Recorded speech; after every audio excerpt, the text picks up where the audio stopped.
La reconquête des anciennes terres russes. 1704. Isaac Newton publie Optics, où il décrit des expériences et des conclusions dans le domaine de l'optique et de la réfraction, ce qui a beaucoup contribué à ces domaines de connaissances. Charles XII remplace Auguste II. C'est Stanisław Leszczyński qui devient le roi de Pologne. On forme le club londonien Rose et Couronne, réunissant des artistes, des collectionneurs et des connaisseurs d'art. Les troupes russes chassent les Suédois de l'Hongrie. Les forteresses Yam et Kopori ont succombé. Le 26 mai, Pierre est venu sous les murs de la Narva, si mémorable pour lui. Il a emmené avec lui une nouvelle armée bien équipée et confirmée dans les combats.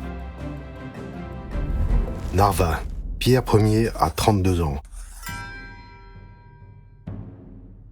Les Suédois, comme pendant le siège qui avait eu lieu il y a 4 ans, ont toujours regardé les Russes avec mépris.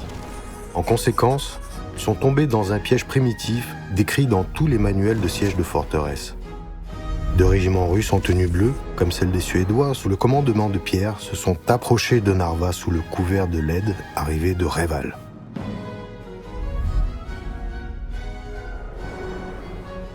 Une partie de la garnison de la forteresse est sortie et a soudainement été attaquée par le détachement de Pierre. Renforcés par les troupes du camp de siège, les Suédois ont essuyé de grandes pertes. Néanmoins, le commissaire régulateur Horn a refusé de se rendre. Bien que le tir de l'artillerie de siège russe ait été très précis et que les bastions de la forteresse aient été progressivement détruits, le 9 août, l'assaut a commencé et Narva est redevenue une forteresse russe.